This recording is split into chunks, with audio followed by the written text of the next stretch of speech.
Assalamualaikum warahmatullahi wabarakatuh, Pak. Waalaikumsalam warahmatullahi wabarakatuh. Rahayu nggih. Rahayu. Panggih malih kali Sekar Media menika nggih. Nggih, monggo.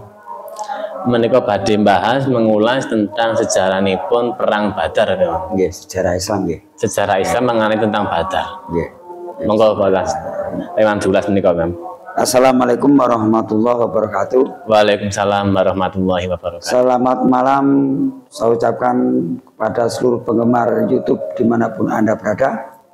Selamat siang, selamat pagi, dan selamat sore. Rahayu, rahayu, rahayu. Rahayu.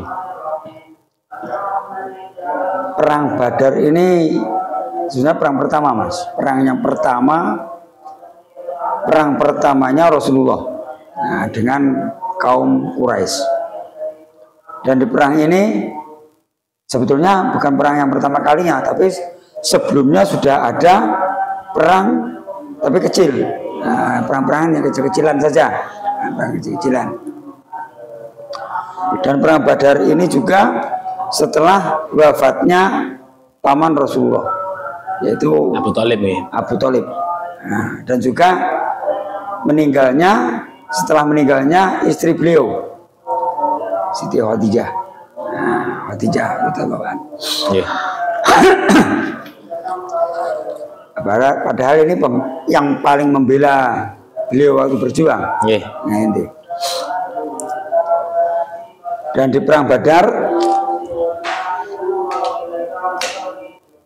Rasulullah ini mendapat dukungan dari kaum muslimin, dukungan mungkin yang sangat besar dari Madinah. Dan juga banyak juga yang terbunuh di waktu itu. Nah, banyak yang terbunuh dan menjadi syuhada juga. Dan juga kaum Quraisy juga banyak yang terbunuh waktu itu. Bahkan kerugiannya sangat besar di kaum Quraisy. Niku tasih melawan tiang kafir, Pak. Betul, betul, Mas. Bukan sesama Islam nggih. Karena bahkan panglimanya perang, yang memimpin perang itu seperti Abu Jahal. Nah, dan terbunuhnya Abu Jahal juga di perang Badar, Mas. Iya. Nah, perang Badar ini mungkin serangannya Rasulullah sangat mengejutkan. Mungkin kalau soal kekuatan mungkin pasukan muslim ini masih jauh di bawah pasukan Quraisy. Masih lebih besar Quraisy. Betul. Tapi karena campur tangan Allah tadi, nah jadi Nggih. Allah itu menurunkan pasukan dari langit, yang gitu. Jadi kelihatannya seperti pasukan yang sangat besar, kan begitu. Sehingga membuat pasukan kafir Quraisy ini kocar kacir. Nah, kocar kacir, Mas. Dan bahkan Abu Jahal pun sempat terbunuh di situ. Terbunuh, tapi waktu lari, tapi tidak sempat. Nah, dikejar oleh satu orang sahabat dan dibunuh di tempat itu. Nah, itu, Mas. Ini kalau kematian Abu Jahal ini bermacam-macam versinya, Mas. Ada yang mengatakan Abu Jahal ini mati kena penyakit kusta. Iya. Betul. Penyakit kusta. Kemudian dilempari batu, kan begitu. Dilempari batu sampai meninggal, sampai mati, kan gitu. Versi macam-macam. Dan kemudian ada seorang perempuan yang namanya Hindun. Ini satu keluarganya habis.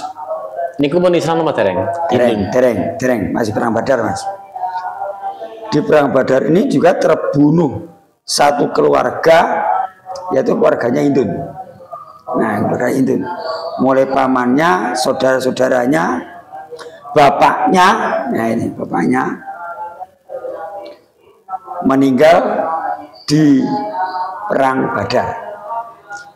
Nanti ada balas dendamnya, Mas. Nah, dia dimulai perang Badar itu adalah kekalahan yang sangat besar yang dialami orang Quraisy, kafir Quraisy itu. Nah, makanya siapa yang membunuh keluarganya Hindun? Nah, sampai Hindun ini dendam banget kan gitu, dendam banget ya. Yaitu yang membunuh adalah paman Rasulullah, Abu Thalib. Singa Allah itu Hamzah. Oh iya. Nah, Sayyidina Hamzah bin Abdul Muthalib gitu. Makanya mendarah daging mas, dendamnya itu mas, dendamnya pada Sayyidina Hamzah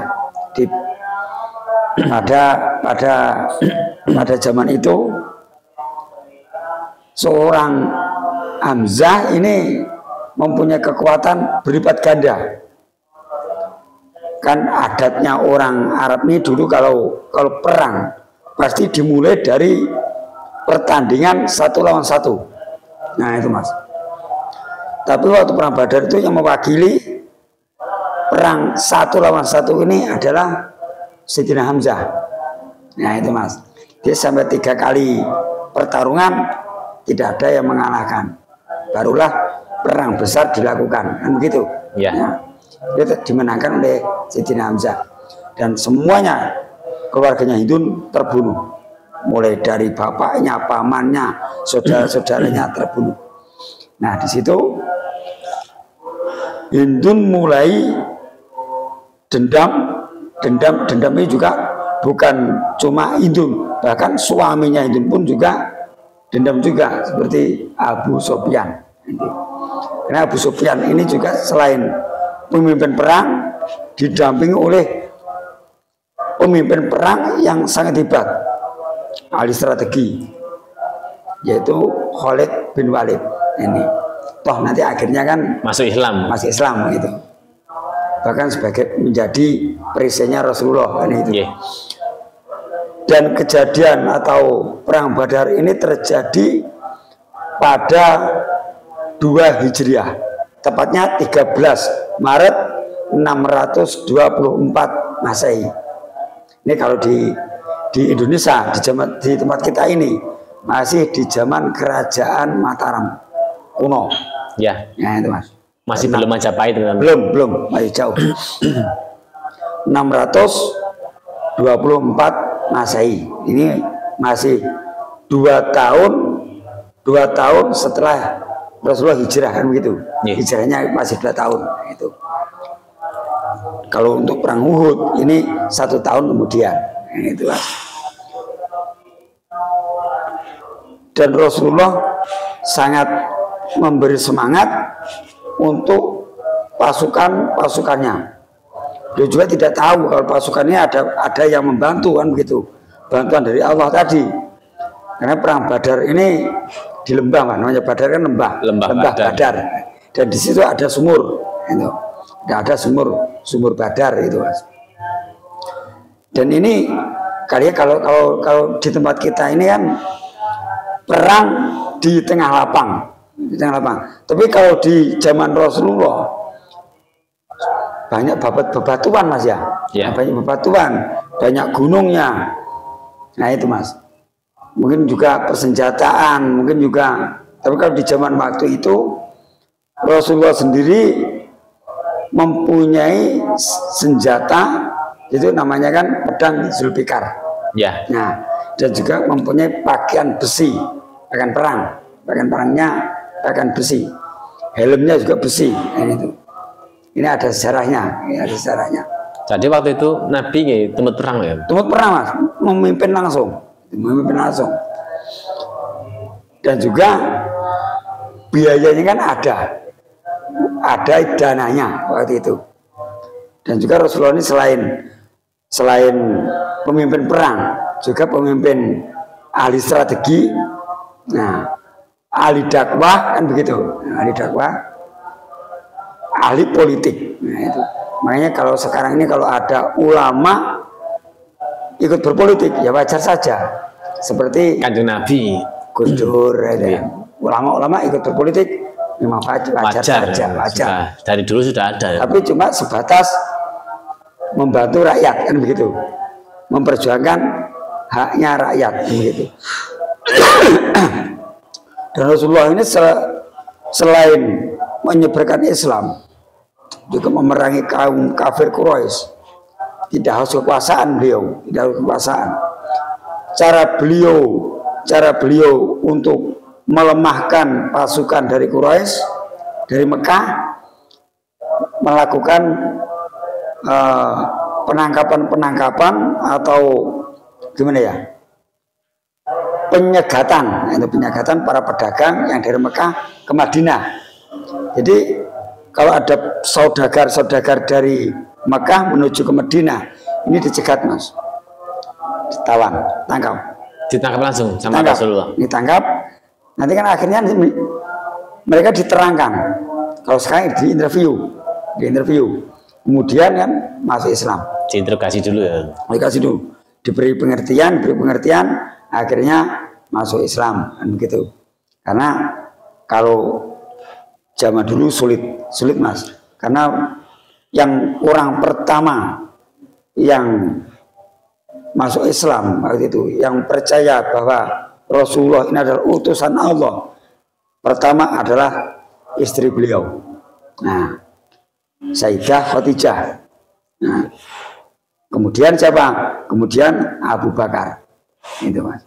Dan Abu Bakar ini juga selalu mendampingi beliau waktu perang.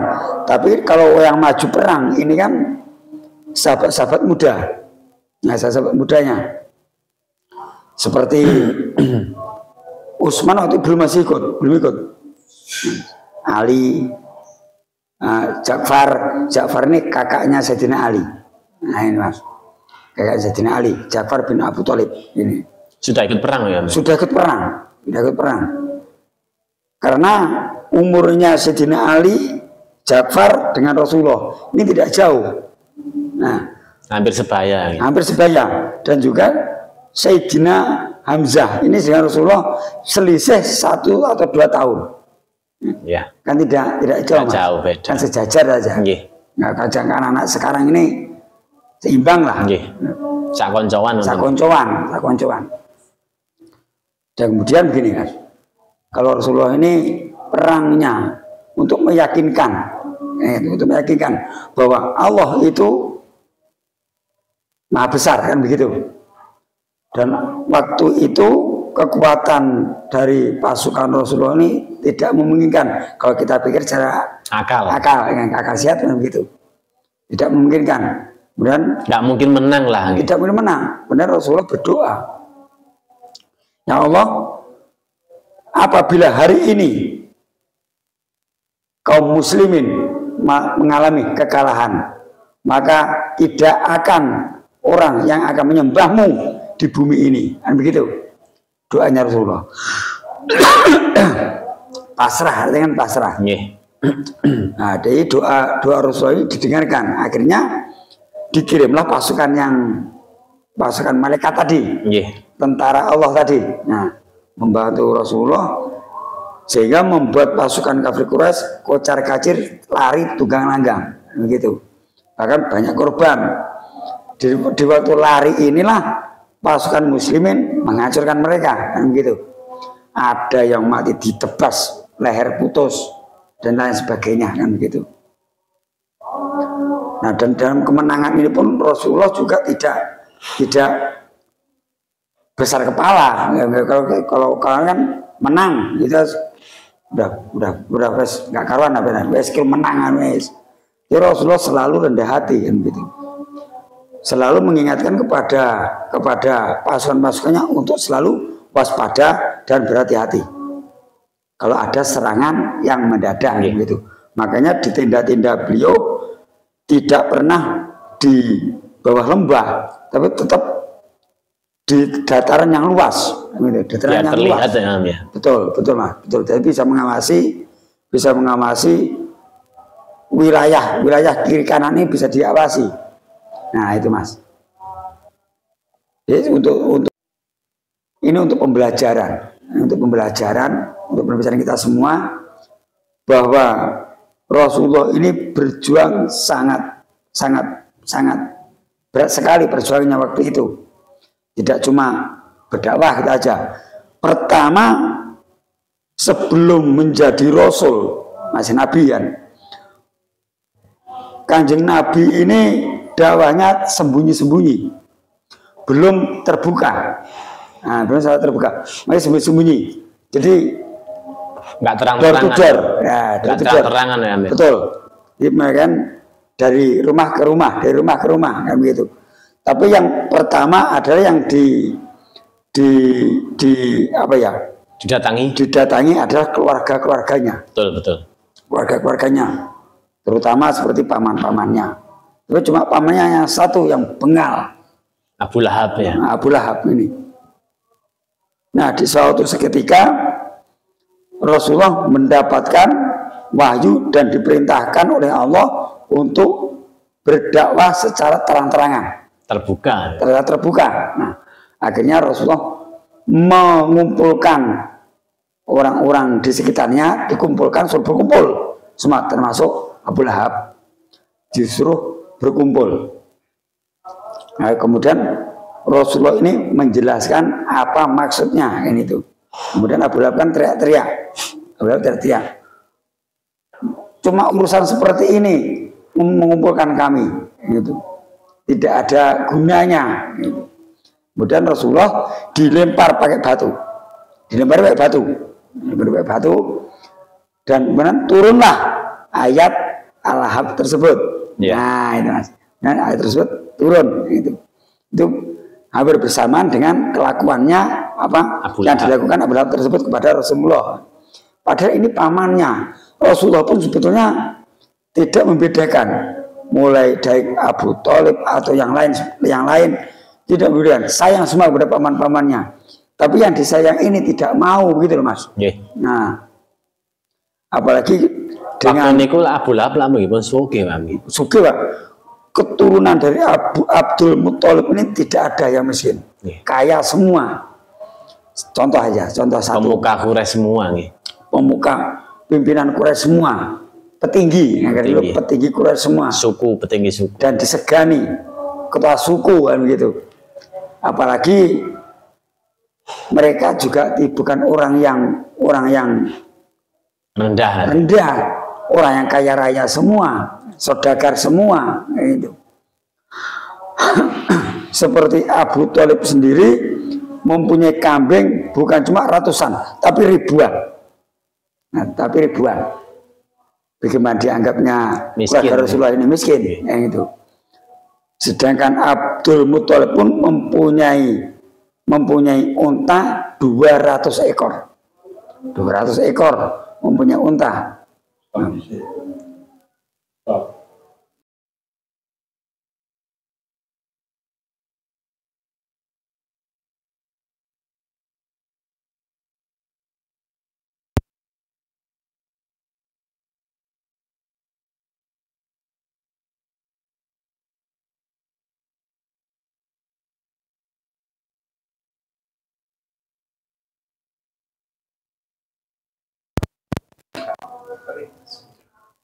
Nah, dan perlu kita ingat adalah Rasulullah ini memang beliau sejak kecil sudah yatim piatu, bahkan sampai yang pengasuhnya adalah pamannya sebagai bapak sambungnya, orang tua sambungnya, yaitu Abu Thalib. Nah, itu tahu, Abu Thalib bin Abdul Muthalib. Nah, itu mas. Nah, dan ini mudah-mudahan untuk anak-anak semuanya rajin belajar, apalagi mempelajari sejarah-sejarah perjuangan Rasulullah, perjuangan Kanjeng Nabi. Nah, ini bagaimana kehidupan Kanjeng Nabi mulai dari kecil sampai besar. Nah, itu mas, dari mulai Rasulullah ikut jadi penggembala domba, domba itu. Sebetulnya bukannya mas ya, kalau Rasulullah ini memang patut dicontoh itu cuma kelakuannya, akhlaknya, budi pekertinya yang kita contoh itu. Akhlakul karimah ini tadi. Nah, itu akhlakul karimah yang kita contoh. Akhlak yang baik, akhlak yang bagus budi pekerti yang bagus, ini itu aja. Dan juga untuk pembelajaran kita semuanya ini, Rasulullah orang yang sabar, rendah hati, tidak sombong. Nah ini Mas, selalu sayang dengan anak yatim. Ini Mas, dengan anak yatim ini selalu sayang, karena beliau sendiri juga anak yatim mulai dari kecil itu. Beliau pun sendiri juga tahu kalau yang menyusui beliau sendiri ini juga yang menyusui bukan ibu kandungnya, juga beliau sudah tahu. Beliau sudah tahu. Nah itu Mas. Sehingga dimusuhi orang kafir, dimusuhi oleh pamannya sendiri. Nah, bagaimana tidak sakit hati Mas? Tapi beliau sabar ya. Beliau sabar, selalu sabar. Kalau seandainya waktu itu Kanjeng Nabi ini hatinya tidak sabar, mungkin juga sudah seperti malaikat Jibril ini sudah diperintahkan untuk menghabisi musuh-musuhnya kan begitu. Tapi tidak begitu yang dilakukan Rasulullah. Justru memberi kesempatan, supaya mereka yang memusuhi bisa bertobat, dan akhirnya musuh-musuhnya Rasulullah akhirnya diberi hidayah dan masuk Islam. Contoh seperti Hindun sendiri, Abu Sufyan, Khalid bin Walid, nah ini, dan juga Umar bin Khattab pun terutama pertama memusuhi Rasulullah, bahkan tidak setuju adiknya ini masuk Islam. Kan masuk Islamnya terdahulu adiknya Mas, adiknya perempuan kan gitu. Sama suaminya itu. Betul. Nah, dan ini akhirnya mereka semua ini diberi hidayah oleh Allah, sehingga mereka masuk Islam dan mendekatkan diri kepada Allah. Dan juga para sahabat beliau pun menjadi perisai Rasulullah. Nah ini Mas. Dan terutama sahabat-sahabat seperti Sayyidina Utsman. Nah Mas, Sayyidina Utsman ini selain sahabat juga sebagai khalifah, juga menantu Rasulullah. 2 putri beliau diambil istri semua. Sama Sayyidina Utsman bin Affan ini. Jadi istri Rasulullah ini 2 orang yang diperistri kan begitu. Kalau Sayyidina Ali kan cuma 1. Nah, Sayyidah Fatimah itu aja. Nah itu Mas. Jadi supaya ini sebetulnya YouTube ini pun tujuannya hanya untuk meneruskan sejarah, ya mungkinnya sejarah-sejarah yang ada di bangku sekolah ini yang nyaris hilang, Boten wonten. Nah ini, dan ini juga supaya untuk anak-anak ini bisa mempelajari dari buku-buku yang lain, lewat media-media yang lain. Nah itu, kemudian perpustakaan itu masih ada, insya Allah masih ada. Imam, kalau perang Badar itu sampai berapa hari, Perang Badar ini cuma 1 sampai 2 hari selesai. Sudah selesai. Karena itu tadi Mas, karena ada campur tangannya tadi. Nah betul.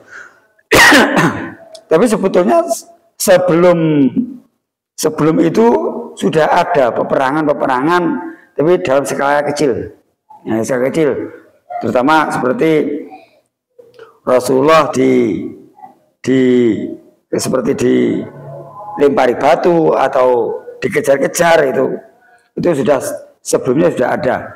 Tapi di waktu itu berhubung Rasulullah ini sudah merasa punya kekuatan untuk melawan, si Ende begini aja contohnya, cacing diinjak menggeliat, tapi menggeliatnya cacing ini bukan merasa sakit, tapi ingin melawan, kan begitu. Rasulullah pun seperti itu, merasa sudah mempunyai kekuatan, dicoba untuk melawan, walaupun cuma 300 orang, dicoba untuk 300 orang, tapi dengan campur tangan Allah tadi bisa mengalahkan kafir Quraisy dengan kekuatan yang begitu besar. Dengan perkataan Allah mereka dibuat kocar kacir, tunggang langgang. Nah, wong jungkir balik lah benar ngomong. Mas. Dan juga Rasulullah ini juga tidak sombong, walaupun menang tidak besar kepala, justru tetap waspada. Siapa tahu ada serangan susulan kan gitu, atau mereka yang ada serangan mendadak dari balik bukit-bukit. Kan di kelilingnya ini kan semuanya gunung, Mas. Kalau gunung kita kan banyak pepohonan, di sana batu semua, bebatuan, baik itu gunung seperti gunung-gunung Gunung Uhud contohnya. Gunung Uhud ini juga bebatuan. Gunung Jabal Rahmah ini juga batu semua, kan batu semua. Nah ini terus batu apa tuh gunung yang untuk lari-lari kecil. Kalau untuk sa'i itu gunung Marwah, nah itu Safa dan Marwah itu juga batu semua. Tidak ada gunung tanah yang ditumbuhi oleh pohon-pohon, tidak seperti di tempat kita kan begitu. Nah itu. Dan sebetulnya kalau untuk perang waktu itu persembunyiannya pun juga di balik batu. Nah di balik batu, membuat tenda di atas bukit, di atas gunung kan begitu. Kalau di lembah nanti takutnya ada serangan dari atas kan begitu, dari atas gunung yang bahaya itu. Nah, ini. Makanya Rasulullah punya strategi supaya pasukannya ini tidak dilihat oleh lawan. Nah, jadi beliau itu sudah mengerti strategi perang. Strategi perang, beliau sudah ahli strategi perang. Apalagi bukan tentara. Yang melatih siapa? Mungkin yang melatih hanya kayak seperti Jibril kan begitu. Jibril. Nah itu Mas. Mungkin Jibril nanti juga ada perintah-perintah Jibril untuk serangan-serangan Mas. Nanti di perang Uhud kan gitu. Nanti kita ceritakan di perang Uhud. Nah, itu Mas. Nah sekarang begini, kalau Rasulullah ini kalau perang kita mengalahkan seseorang untuk menang kan begitu, untuk menang. Tapi kalau Rasulullah mengalahkan musuhnya disadarkan supaya tobat, supaya bisa menerima agama yang dibawanya. Nah, itu. Makanya beliau ini ingin semua manusia ini selamat. Selamat. Makanya beliau waktu mau didatangi malaikat maut, mau sebelum wafat, yang dipikir bukan keluarganya, tapi umatnya, kan gitu, umatnya. Nah, kalau saya mau tidak keberatan, misalnya tidak keberatan kalau saya meninggal sekarang, tapi bagaimana umatku, kan begitu? Berarti bagaimana umatku? Setelah dijelaskan, nah oleh Israel dijelaskan, umatmu seperti ini, begini. Nah akhirnya lega. Udah ada jaminan kan begitu, udah ada jaminan. Ya misalnya kok kayak dhewe lah, anak sani cuman rokok, karena gulai Kanjeng Rasul loh, Kanjeng Nabi gulai ya, Kanjeng Nabi jual tulung, ngono. Yang kita harapkan cuma syafaatnya. Syafaatnya. Dan ini juga bukan cuma sahabat Rasulullah, keluarga beliau, sahabat-sahabat beliau yang pernah ikut membantu beliau dalam menyebarkan agama Islam. Itu Mas. Perjuangannya ini tidak cuma sebentar, dari kecil remaja bahkan sampai menikah ini sudah berjuang, ingin memperjuangkan Islam. Walaupun banyak tantangan, baik dari keluarganya sendiri, terutama pamannya seperti Abu Lahab, tetangga-tetangganya, mungkin ada yang bagaimana ya? Ada yang menerima dan ada yang tidak bisa menerima agama yang baru ini, kan gitu. Kalau dulu kan yang disembah seperti orang, nah terlihat wujud patung kan begitu, patung. Sedangkan yang dibawa Rasulullah ini kalau menurut mereka kan mustahil, menyembah tapi tidak ada yang disembah, kan begitu. Tapi kalau nantinya kalau sudah masuk menjadi agama yang dibawa Rasulullah ini, kan akhirnya mengerti. Nah, akhirnya mengerti karena Rasulullah ini bukan cuma wali, tapi beliau ini di atas segala-galanya, manusia yang sempurna, kan begitu. Tapi beliau pun tidak menyadari bahwa beliau ini juga sebagai orang yang paling sempurna, kan begitu. Yang paling sempurna. Itu Mas, seperti itu. Contohnya saja. Seperti kalau sekarang ada yang misalnya yang pintarnya masih mungkin ya belum seberapa lah. Ini sudah ngomongnya udah besar, ngomongnya udah tinggi. Nanti kalau terjatuh udah sakit semua, udah begitu. Nah, tong kosong nyaring bunyinya, padahal tidak punya apa-apa, ngomongnya yang besar, kan begitu. Kebanyakan gitu Mas, kebanyakan. Ya, mudah-mudahan tidak sampai seperti itulah. Dan kita contoh Kanjeng Nabi kita, Rasul kita, Nabi akhir zaman ini. Ini kita contoh perbuatan beliau, akhlak beliau, tingkah laku itu kalau ini zaman Nabi, kelakuannya Nabi nggak tahu kita. Al-Quran lah. Al-Quran lah ya, kita memakai Al-Quran karena Al-Quran itulah jati diri kita. Nah, dari ujung rambut sampai ke ujung kaki Al-Quran, di dalamnya itulah kita semua. Nah, itu Mas, kalau untuk membaca diri kita di dalam Al-Quran semua ada itu. Kalau untuk membaca, kalau bisa membaca, kalau tidak bisa ada yang tidak tahu, bertanya, ngaji, yaitu apa sih ngaji, dan ini juga Al-Quran, ini adalah salah satu wahyu yang dibawa Rasul, tinggalan Rasul. Nah, cuma ini tinggalan Rasulullah dengan agama Islam. Jadi agama keselamatan. Betul. Dan seperti sebetulnya kalau kita di bermasyarakat ini kan juga punya undang-undang. Seperti undang-undangnya, seperti Undang-Undang 45 dan Pancasila berpedoman, kan begitu. Kita sebagai umat Islam juga punya Quran dan hadis. Itu Mas. Nah, Quran dan hadis untuk pegangan kita itu. Supaya kita selamat. Nah, kita supaya selamat. Mendengarkan ayat suci Al-Quran, mendengarkan orang membaca, itu saja mungkin hati sudah dingin. Yang hati adem. Udah damai Mas. Daripada kita mendengarkan suara karuan gitu. Musik rock misalnya.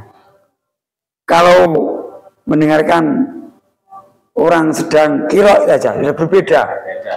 Hati kadang mata pun bisa meneteskan air mata Mas. Nah itu Mas, bisa menangis. Ingat apa? Ingat kubur. Nah ingat kubur itu. Dan juga ini sebetulnya gini Mas, bukan menggurui ya, menggurui. Ini hanya untuk pembelajaran saja, pembelajaran saja. Rasulullah ini sebetulnya orang yang sangat pintar, bisa membaca dan bisa menulis, tidak buta huruf. Nah ini yang sering disampaikan oleh seseorang, Rasulullah ini orang yang buta huruf tidak bisa membaca, tidak bisa menulis. Justru Rasulullah ini pintar membaca dan pintar menulis. Nah itu. Kenapa kok dikatakan Rasulullah ini tidak bisa membaca dan sebagai orang buta huruf begitu? Begini, ini politik. Ini politiknya beliau. Politik beliau memang begitu. Betul. Ini sangat halus. Politik beliau seperti ini. Kalau Rasulullah ini, orang-orang Quraisy ini mengerti Rasulullah ini bisa membaca dan menulis. Wahyu yang dibawa beliau ini nanti dikira gayaan dewe. ya, bikinannya Rasulullah sendiri kan gitu. Jadi dengan cara beliau memakai cara sendirilah. Seperti beliau mengatakan beliau ini buta huruf, kan begitu. Ini namanya politik dengan cara yang masing-masing kan Mas ya. Nah politiknya masing-masing. Demi kebaikan. Makanya demi kebaikan. Betul Mas. Rasulullah ini ahli politik, ahli strategi perang, panglima perang, ahli dagang. Nah itu Mas. Nah seperti yang penting juga seperti ini. Dan Rasulullah walaupun beliau ini hafal Al-Quran, tapi juga disampaikan kepada orang-orang yang masuk Islam baru, diajari. Tapi sebelum menghadap Rasulullah, menghadap dulu ke Sayyidina Ali. Nah, karena beliau Sayyidina Ali ini sebagai pintu gerbang. Nah, pintu gerbangnya untuk menuju ke Rasulullah tadi. Nah, itu. Nah, Rasulullah ini juga seperti ini. Menghadap presiden. Ya, kan tidak bisa langsung Mas. Pasti ada staf-stafnya. Melalui nanti masih ketemu Pas Pampres. Nah, setelah Pampres nanti ketemu stafnya seperti Pak Muldoko kan begitu. Nah, seperti itulah. Apalagi beliau pimpinan. Nah, apalagi pimpinan umat seluruh dunia, umat manusia seluruh dunia. Bukan manusia saja, gitu. Nah, jin dan manusia. Nah, ini jin dan manusia. Tapi yang seperti yang dikatakan, ada yang mengatakan Rasulullah ini tadi seperti yang bukan buta huruf, masa Nabi buta huruf. Nah itu lah. Saya kira ngomong dipimpin orang buta huruf. Ya bilang. Wes lurah ya main buta huruf. Wes yo angel Mas, angel. Tidak masuk akal. Apalagi beliau ini pemimpin dunia. Nah, pemimpin revolusi dunia yang merubah dari sebuah tatanan di dalam kehidupan manusia dari zaman jahiliyah menuju ke zaman yang terang benderang ini. Nah itu. Nah seperti itu Mas. Ya, terima kasih Bang. Sangat penjelasannya. Ya, itu mudah-mudahan bermanfaatlah untuk adik-adik dan sedulur-sedulur semuanya. Seperti ini yang saya sampaikan. Kalau ada kesalahan, kekurangan dalam saya menyampaikan, saya minta maaf yang sebesar-besarnya. Wallahul muwaffiq ila aqwamit thoriq. Wassalamualaikum warahmatullahi wabarakatuh. Rahayu.